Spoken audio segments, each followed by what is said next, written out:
you can build an amazing brand, but that's going to sit inside of decks and maybe on shelves and tables and sketches. And in order for it to come to life, you've got to get cash to do it and people to love it with the constraints you have as a startup, which are resources. The number one skill that I try to prioritize and grow and that I ask of my team is prioritization. Not everybody has all of the resources to go and like do a pop-up or do whatever it is, right? Yes, there needs to be a level of like the experience-driven type of marketing strategies, but you have to be a little scrappy about it. One of the reasons why we launched with 12 SKUs was get people to buy into this idea of soda that's just soda when soda has such a bad rap. From like a consumer behavior standpoint, right? Colors evoke emotion.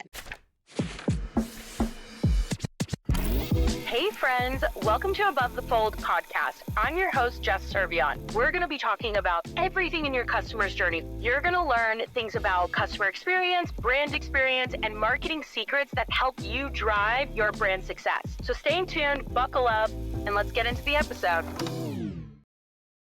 Welcome back to another episode of Above the Fold podcast with me, Jess, your host. This week, I am in New York City, and I am joined by Kate Reeder of United Sodas. She is the COO and head of brand. Kate, why don't you tell the audience a little bit more about yourself? Thank you for having me. Super excited to be here. Happy to go into it. COO and head of brand are not normally two titles that go hand in hand. But as many startups, you come in, you wear a lot of hats. And so I was the first hire outside of the co-founders in 2019. Started off in marketing, come from a brand building background, and that's really like where my love and passion is. And then, of course, you end up with a lot of operational aspects that happen in startups. And suddenly I was in finance, and suddenly I was in supply chain and production, and just healthcare for the employees, wearing many, many hats. And that's kind of how that COO title came to be, joined with the head of brand title. Yeah. But I actually really love that. So my background is also like a lot of startups, like SaaS startups, e-commerce startups, worked from, a lot of different brands from the ground up. Actually, like when I worked at my last startup, when I worked at Feastables, that was actually my sixth startup. Oh, wow. So wow. I've like How do you have that in you? I don't even know. Like, truthfully, I don't even know. I've got this one and I don't know if I have another one in me. I know. Like, truthfully, I don't even know. And then I like left Feastables and now I'm like doing my own startup, like Open Late, right? But what I love about startups, just in general, and and it's going to the point that you were making about the COO title, is that you learn so many different things. Yes. You learn so many different aspects, like what you were saying, the finance, like all of a sudden your HR, like all these little things, right? But then all those extra skill sets, if you worked in corporate America, like your one job is this one responsibility, and like that's okay, and like some people love that. But like, I think startups give you the opportunity to do so many different things.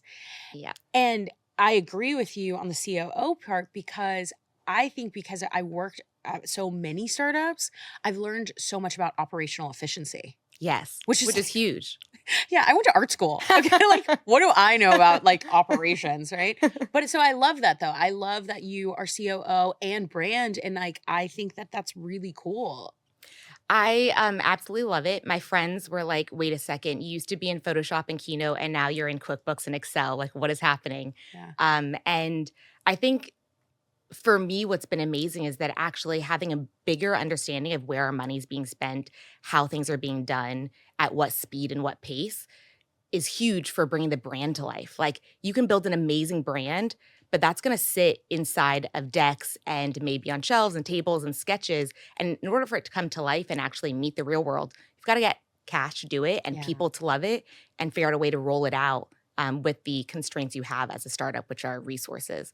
And so I think understanding that side, I can be a better brand steward for the brand, which is really exciting. Man, I love this. I definitely want to get into this because it's like so interesting when I talk to like people of brand, they really come from like other walks of life, like more like on the operator side of like customer experience or even just like other like realms of marketing. Yeah. So I do love like that theory about like understanding like the other aspects of it to then go into brand too. Definitely. And stretching, being able to stretching yourself, but stretching the resources. Yeah.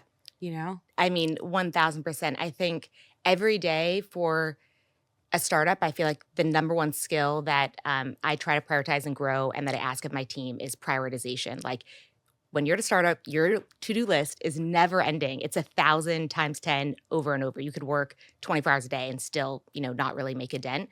And so how do you prioritize how you spend your time and what decisions are you making? And that's huge for yourself personally, but also for the brand and the growth and the trajectory that you have. So Totally. completely agree. Totally. Okay, well, let's get a little bit more into just kind of like your journey into United Sodas. So, United Sodas has been around since 2019?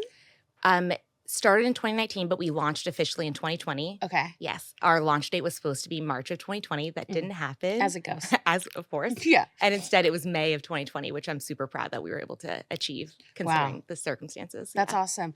What I'm so interested in is like the brand building to launch piece. Like I think as consumers, like you never see that side. Obviously, if like you're on like the startup world and you can do the things, you see it, right? Yeah.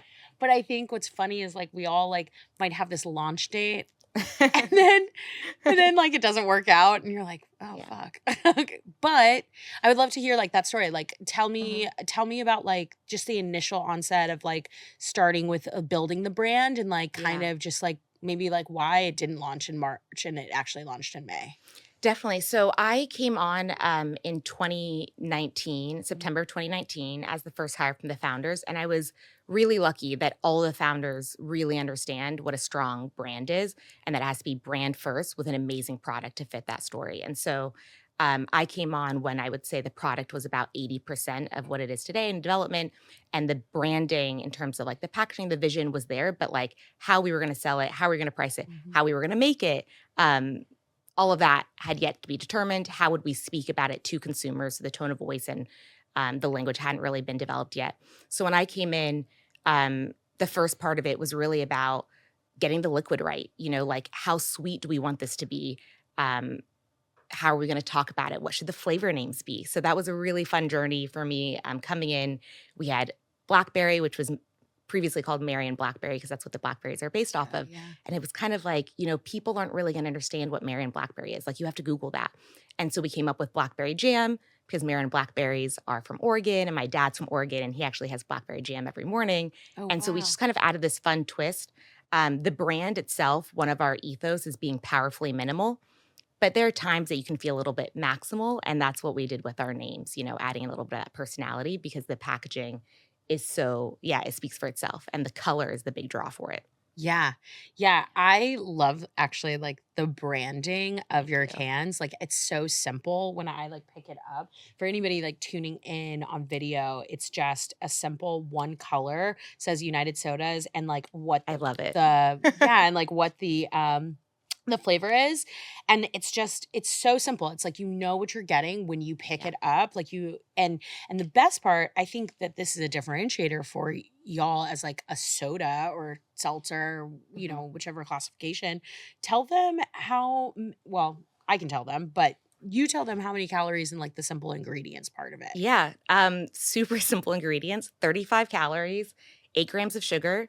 Every can is sweetened with organic cane sugar and organic stevia, just a little bit high quality stevia so you don't pick up on that aftertaste, and then just natural flavors and natural colors. And super simple. Simple ingredients, simple branding. Exactly. Simple everything.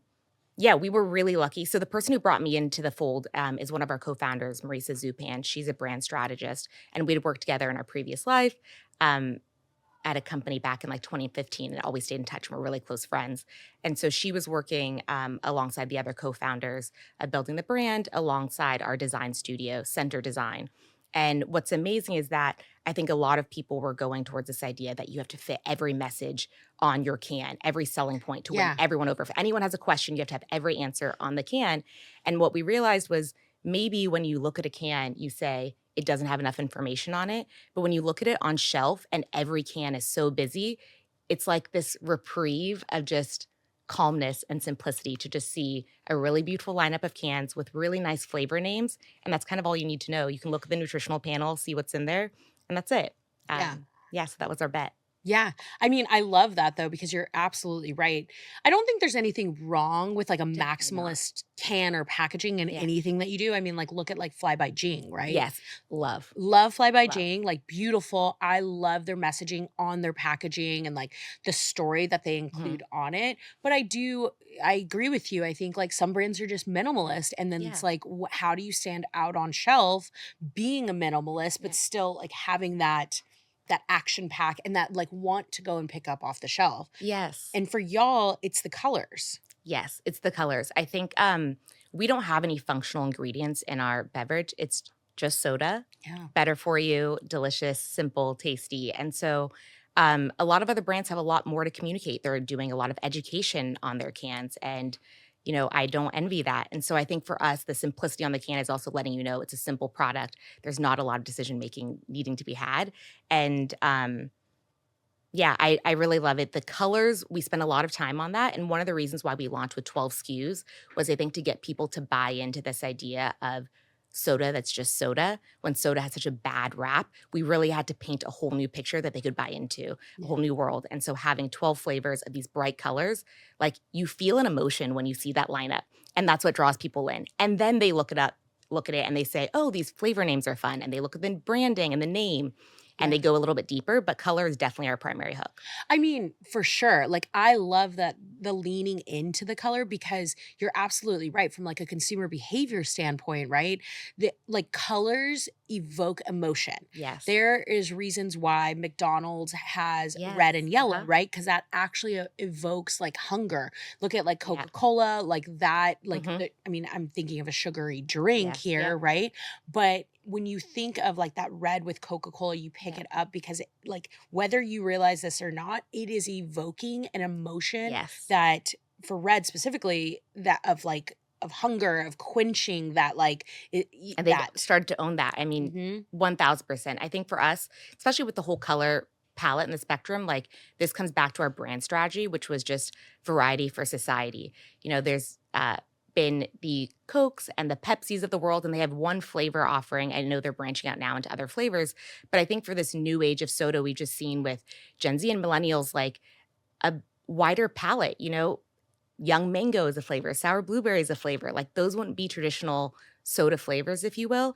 And so being able to connect the colors to also the flavor offerings that we have was really huge. And even when we do merchandising in store, that comes down to it, that we always merchandise with a little bit of a color spectrum in hand. Whether you're doing 4 on shelf, 6 on shelf, it's just as important to have a red can, blue can, green can, yellow can. We don't want just pinks. We don't want just blues. And so having those 12 SKUs allows us to mix and match and tell a different story from a color perspective and a flavor perspective. Yeah, I love it. I mean, I'm looking at the can that you're having right now, and it's blackberry jam. Mine's blue for blueberry, and like I get that emotion off of it. Yeah. Where are you guys being sold at today? So right now, we're sold in, we have 3 basically avenues of our company. So we sold D2C online. You can get our variety pack. Hard, but It is our top seller. Like Yeah. I think it's about 60% of our sales, and it's Mhm. one of every can. It's huge for gifting, which I absolutely love that people are gifting soda as if it's like the Yeah. new edible arrangement. Love it. Yeah. Couldn't have dreamed for something better. And then we're also in retail and natural grocery stores, coffee shops, bodegas. Our biggest markets are LA and New York, where we have wholesale distribution. And then we've launched our B2B direct channel, like a Shopify wholesale site, and we're on Fair, and that's been growing exponentially. I think we grew like 60% year over year. Our customers are 4x growth, and that's been really huge for us because I think that's the real market where if you're willing as a store owner to buy a product online, especially when it's beverage and it's heavy in shipping, they understand the value of carrying our brand in their Yeah. stores. They say, like, we have certain values and principles, and we want everything in our store to represent that. And beverage can be a slippery slope of maybe carrying some big name brands that they don't align with. And so they really want to carry our sodas, and that makes us overjoyed. So we're really been trying to focus on the B2B direct as we grow also our natural chain. Yeah, I mean that makes sense because it is hard shipping Yeah. cans. Soda's heavy. Soda's very heavy, Yeah. I'm in the process of building a brand right now. Amazing. I love that. But I originally wanted to do an RTD Mm. and I was like, It's hard. I don't know much to do in RTD. And for anybody listening, RTD is ready to drink, which is a can or Yeah, like canned anything in beverage. like, canned beverage or anything that literally is ready to drink, Yeah. right? So I'm actually going a different route for it because my brand is more of a supplement, Love. sleep supplement. But I'm going a different route with it just because I was like, I should not do the RTD. But the reason I actually brought this up too is because going even back to like the education pieces of Mhm. it, and like because you guys are so minimal, Mhm. I'm even thinking about like building my brand, right? Like, and I'm going to be doing different ingredients, so there's a Mhm. level of like education, and like Mhm. truthfully, I'm a very maximalist person. Like, every logo that I create or like anything I do for like branding for my own stuff, it's like Mhm. literally the way I just best describe it is campy. I love it. And if you're a RuPaul fan, you will know what campy means. I'm here for it. But that's that's my jam, right? And but the point is there was like a lot of people that I'm talking to about like my stuff is like, oh, you have to do a level of education. So I'm thinking through of like, how am I going to educate through marketing? And when I'm curious specifically for you, like for y'all, so it's like, okay, obviously we know color theory. We know those things because we're Mhm. brand strategists. Like we Yeah. understand that. But like if I'm just a consumer on the shelf, like what are you guys doing to educate your customers even further? Because obviously that's Yeah. one avenue. But how do you educate like this is a better for you soda? Before we get into that, I just want to say that I love that your branding is going to be super campy because I think that the more you have in your like branding arsenal or toolbox, Yeah. the better you can educate in a really fun and engaging way. And Yeah. so I think education with a very simple brand is actually harder. So I love that, and I can't wait to see what you do with it. Yeah. I mean, that's why I'm asking very this. excited. Yes. For us, I think again, the draw is definitely having a lineup of cans of seeing the different colors and flavors, and then the flavor names do a lot of work for us also. We call it the lighthouse approach. That was our strategy from the very beginning. I picked that up from my alcohol days of working with like Bacardi and Pernod Ricard. Of when you see us, we should feel really big in your market or your area. So maybe you see us at a coffee shop first, then you see us at a restaurant, then you see us at the maybe a friend's party, you see us online scrolling social media, and then at the grocery store. So the grocery store shouldn't be necessarily your first touch point. That's obviously very hard as we're scaling because we do have to do a lot of maybe more education or more work because our can is minimal. So it's a twofold of like we stand out on shelf, but then we still have to win people over. And so we're really leaning into that community aspect of just having people, showing people drinking our soda in their real lives, like how they're incorporating it, loving the flavors and buying into this idea of soda 2.0. Yes, soda 2.0. Yes, soda's back. I mean, Back. soda is literally back. Listen, I was talking on another episode, and honestly, I have a girl crush on Poppy. But I'm going to be honest with you, I have a girl crush on Poppy not because of the soda, because of the marketing. Yeah, I mean, watching that brand grow, they launched a little bit before we did and stuff. Like, I've got a girl crush on the way that they've been able to scale their. I've got like a business girl crush, if you will, Yes, love with all that. these brands that I think we're in the category of it. And I don't think people were willing to pay a higher price point for a better for you beverage until maybe the kombuchas came around. Mhm. And then the kombuchas, then you started getting into maybe some of these functional drinks. And I think it just went to show that actually people are willing to pay for a higher quality beverage, and that opened up the door for us to have a better for you soda that isn't 50 cents, and it doesn't have functional ingredients because flavor is our function. Like Right. we taste really, can I say effing delicious? Yeah, We taste really effing delicious. Fucking literally. Like every time I open a can, I'm like, this is awesome. I love it.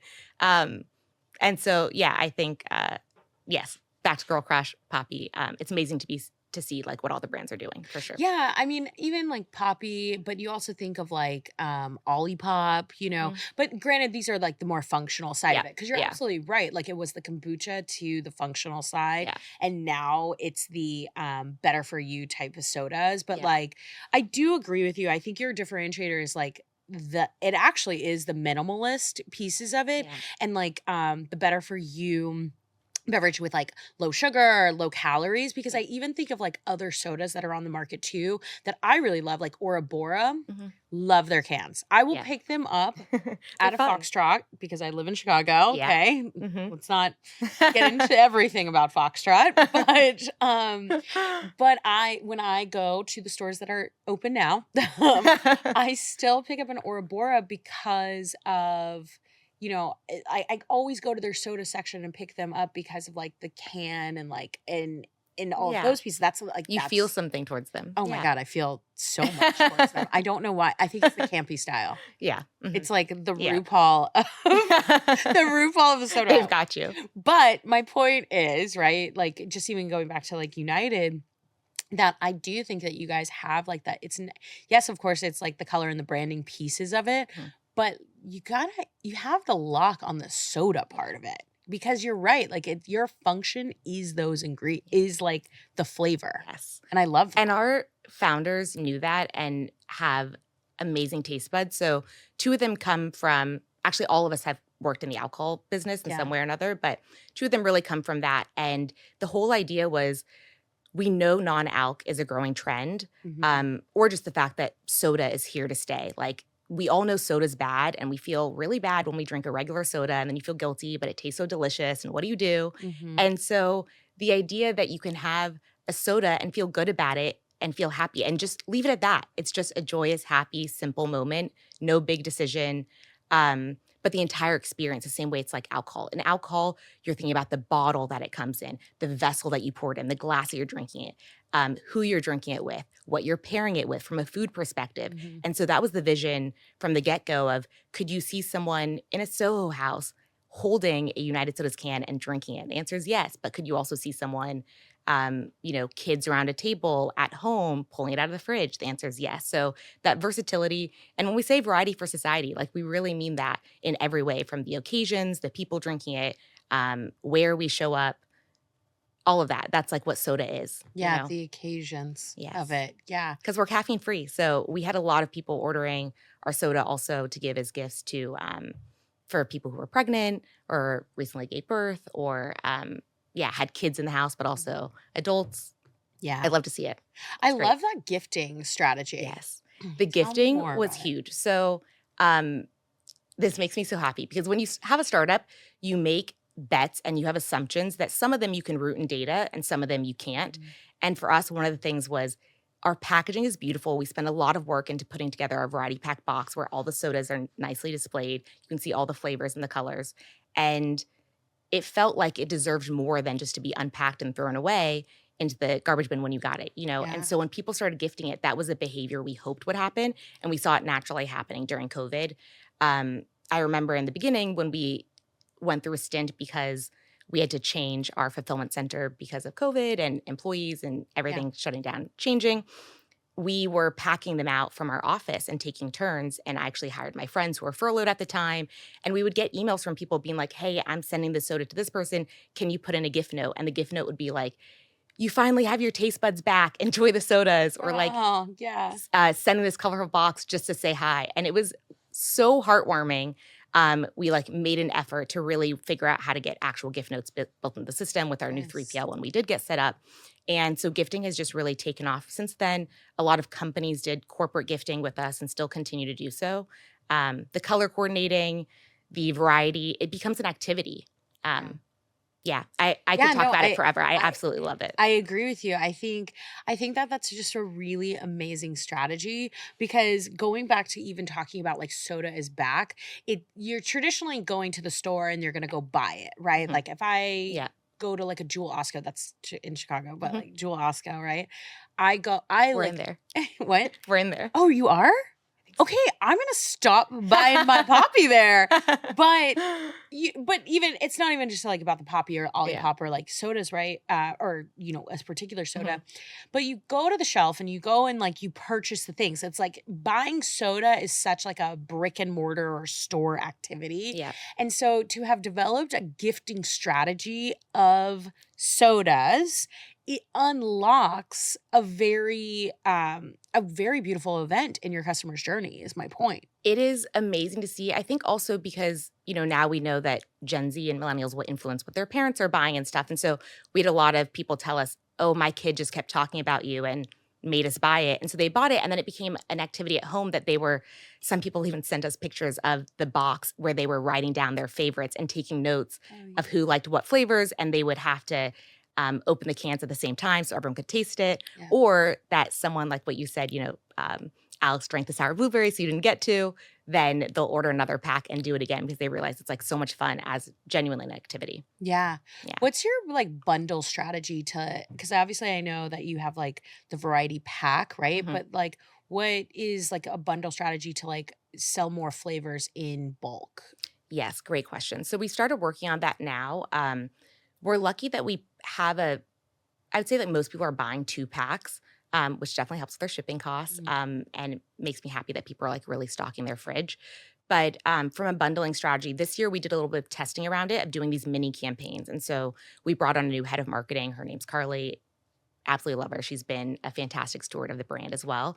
And she came up with this concept of Racket Club. It's just about finding inspiration for these stories and these narratives that have a really exciting visual component, but also are kind of tapping into what's happening on culture and online. And she just like took the cans, went to the tennis court, like took some fun pictures with her and her friends. And we did a bundle, which was ginger ale and I think lemon verbena as like the Racket Club, like kind of Yes. flavors and stuff. And so Okay, that was really fun. I love that. Yeah, Wait, it was really fun, creative. tennis and racket clubs and It's having a moment. It is literally Yeah. having a moment. Yeah. I mean, if we think about like apparel, right? Totally. I literally walk into stores sometimes and like see like merchandising of mostly in summertime, truthfully, but like merchandising of like tennis skirts. The tennis skirt. I haven't bought one yet, but I think I'm about to. I'm too big of a butt to like wear a tennis skirt. Like They're so flirty. It's fun. yeah, I know, with the shorts, right? Yeah. But tennis, like the Yeah. whole tennis and pickleball, Yeah. all of it is having a crazy moment. And I think this is where it's really important to figure out when you have the right team for the brand of like what, as a startup and a founder or like with founders, initial team members, what are you good at? And when do you realize, okay, the brand deserves someone with who can be a little bit better in this role and stuff. And the more time I was spending in QuickBooks and Excel and the less time I was spending on social, online, everything, I like kind of aged out. I was like, oh, I don't really know what's cool as much Yeah. anymore. I don't really know these celebrity names, et cetera. And so, Carly's just been amazing and huge in keeping the brand alive and young and connecting with our consumers in a way, like speaking their language and doing fun things like this Racket Club, It's Yeah. like so much fun. Hey, y'all.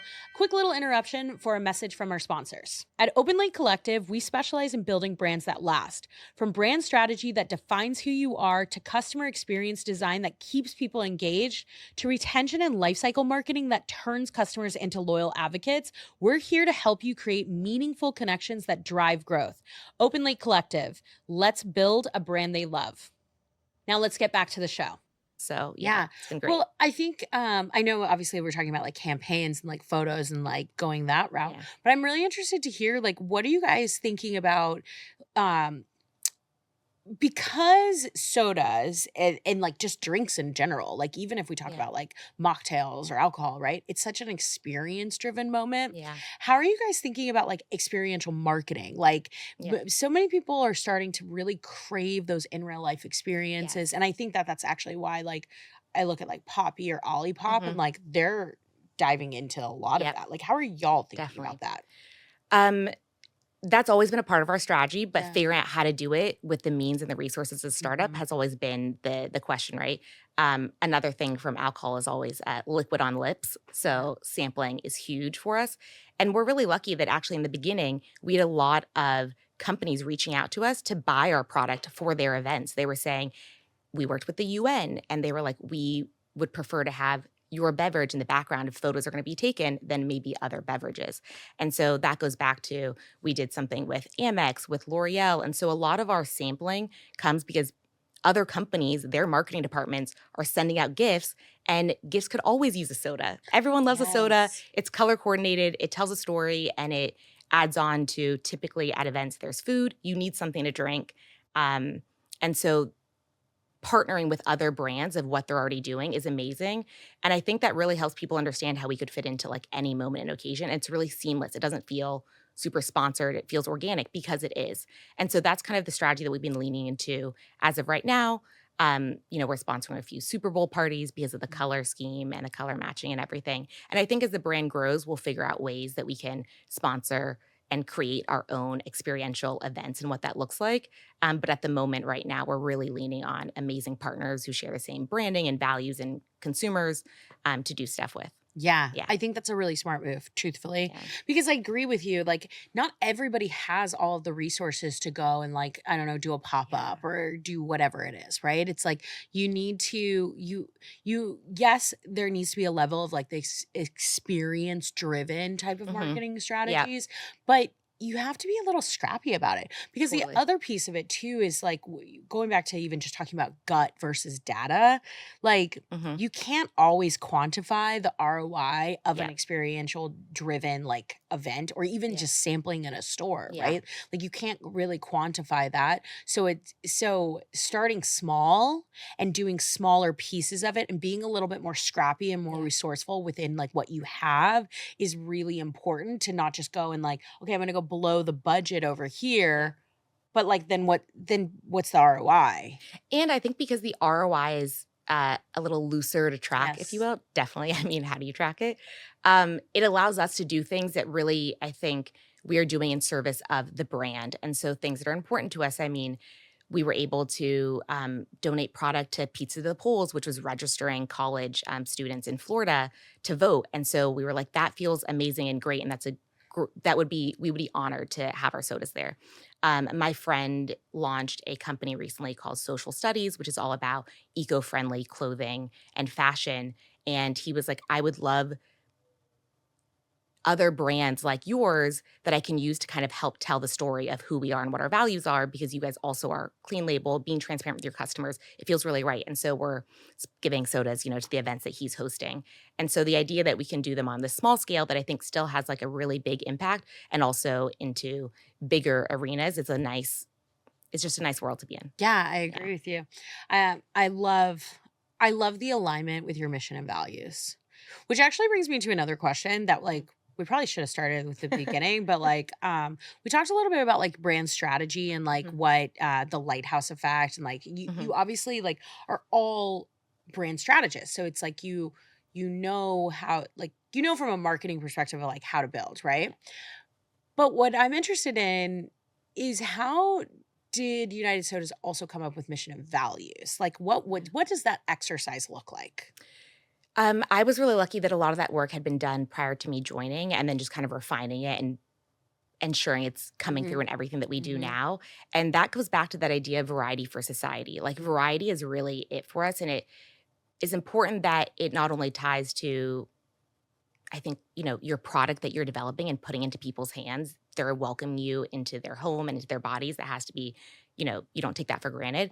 But also if we weren't making sodas, what would we still stand for? And so the idea of variety for society is like, if you want to be a peach, be a peach. If you want to be a blueberry, be a blueberry. Like you do you, and we're here along for the ride, and we're going to be your biggest cheerleader. And it's so important to have a I don't know, like this like roster of all the flavors, I think really represents America and what it is and what it's amazing. Like we're no longer kind of a one cola for all. Um, and so I think that's kind of what's coming to light in like what we bring in everything we do. Yeah. God, I really love it too. I feel like I'm like, I love it, I love it. But because what the other thought that I was like having in my brain is like thinking about like the big soda companies like Pepsi and Coca-Cola, and like how they like market moments, Mhm. right? Yeah. And like it's set, but what's fun and interesting is like the new evolution of sodas and like brands like y'all coming out that are like marketing those moments Yeah. and taking that, the variety for society, and what you said about like if you want to be a peach, you can be a peach, like, but I think it's like it's taking that moment and less about like, oh, enjoy this soda with like your grandfather, right? And it's more of like, no, like have a moment for yourself and like be Yes. who you are, and we're here to support. Totally. I think that what we saw in the beginning, which was amazing, like to everyone who drank us in 2020 and shared us on social and showed us what you're doing with the soda, thank you so much. Mhm. it really was like the motivation that kept all of us going. A startup during COVID with supply chain was really hard, and those were like the light moments for us. Seeing people match their outfit and just set up their camera as they're walking down the street and cracking a blackberry jam and stuff. For that was huge because it's a vehicle for them to express themselves.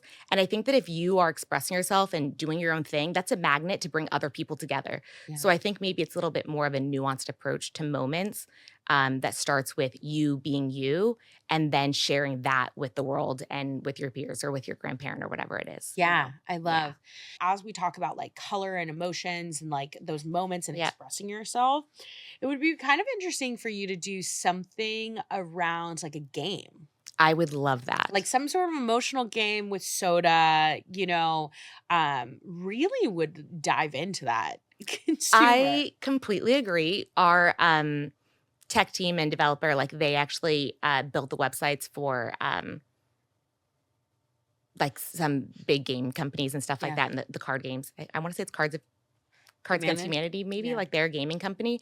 I was like, this feels like it's synergies that's saying something to what maybe we should do one day. My sister's working on a gaming device company startup that she's helping launch. And so, it just feels really around the ecosystem. And I think it'd be really fun. We have a lot of colors. We have a lot of icons we can do with everything and connecting people one day. We'll see. I know. I would love it. I think it could be really cool because even what you were saying too about the variety pack and how people like write on it, like maybe like there's something. It feels like there's something there. I haven't figured out what it is yet, but we feel it. Yeah, it's got to be like a campaign or something, right? Yeah. Mm-hmm. Well, I wanted to ask you because we are reaching like the end. One of the biggest things that I wanted to know is as we talk a lot about like brand marketing and like brand strategy and all of these things, like, and I know obviously from like a packaging perspective and the like flavor, you're thinking very much about the consumer. But one thing that was coming up for me and I'm curious about is like shipping cans is really hard. So how are you dealing with your customer experience? Did you find that out when you were looking into the RTD drink? Yes, I did. Literally. And every like beverage person that I would talk to, they'd be like, don't do a can. Yeah. Yes. Very, very good question. Shipping soda is really heavy and really, really hard. One of the first hires that we brought on was someone that I worked with when we were 21. Her name's Ariel, so I guess like second employee to the team. She came on in like starting off helping with customer service and then just became one with the brand. And she was getting her master's in food at NYU. Cool. And, I was kind of like, hey, like, do you want to come on full time? And she was kind of like, oh, my class schedule is getting in the way of me doing more with United Sodas. And so kind of figuring out like, do you want to come on full time? And she was really amazing at keeping track of damages that were happening, making sure customers understood, we're so sorry, we're a new beverage company, soda's really hard and gets dented. And it's kind of out of our control, especially during the pandemic. And there was a lot of strain on shipping with FedEx and UPS and USPS. So being really quick to identify trends and reacting. We saw that USPS was having a lot more damages. Okay, let's work with UPS and FedEx. Okay, we realized that maybe our packaging isn't holding up. Let's get some new boxes immediately. So we had to make some trade-offs of let's not buy branded packaging. Let's buy generic boxes for now until we figure out what's working. What I found out recently is like the carbonation in your can can impact how strong your can is and how it gets dented. Oh, wow. And because we're natural flavors and natural ingredients, we have to pasteurize our product because we have no chemicals in it. When you go through a tunnel pasteurization, it's where it heats the can to kill all the bacteria if there is any. And for us, that means we can't have as high of a carbonation level. And that means our cans maybe are a little bit softer than a big soda can. Yeah. And so that means we have to have thicker packaging. And that was a decision that we made. We were looking at other companies being like, oh, we'll just copy their packaging or use what they're having. Their cans aren't dated or dented. Yes. So a lot of trial and error and just monitoring the trends. We found out that soda freezes also in cold temps. And so we had to build into our messaging, trying to put it anywhere we can for customers to see in their emails and stuff like, hey, if you live somewhere cold, we're going to hold off on shipping your soda until it's a little bit warmer. Please don't leave it outside your doorstep. And of course it happens. And then we're happy to always, send another pack if, they'll send us a picture and it's all the cans exploded. And we do what we can to really like engage with everyone who emails us. Yeah. I love that strategy of it, right? Because, there's some brands out there that like are like, okay, we're going to think about all the other things, but we're not going to think about like Yeah. the feedback loop of it. Yeah, We're not yeah. going to think about like tracking issues to track Yes. trends to then build better products, better shippers, you know? Yeah, they're all kind of those like, things. oh, it left our warehouse. It's on you now. Yeah, like see you later. Yeah. uh-huh. Doesn't work that way. No, Hot not at take all. does not work that way. Yeah. Absolutely not. Yeah. Well, I really appreciate you coming on. This was really fun. Thank you. I feel united with the sodas. Love to hear that. I love that. Kate, will you tell everybody where they can find you and any other details about United Sodas? Yeah, of course. You can buy us on unitedsodas.com and in local bodegas, restaurants, coffee shops. If you're in the Brooklyn area, New York area, Texas, and Pacific Northwest, also Chicago. We're kind of slowly spreading out across America. And please tag us on socials, United Sodas. We'd love to hear from you and email us. Thanks. Slow and steady wins the race, my friends, when it comes to brand building. Amen. Yeah, wanted to add that tidbit. Thank you for tuning in to another episode of Above the Fold. I will catch you all next week. Toodles.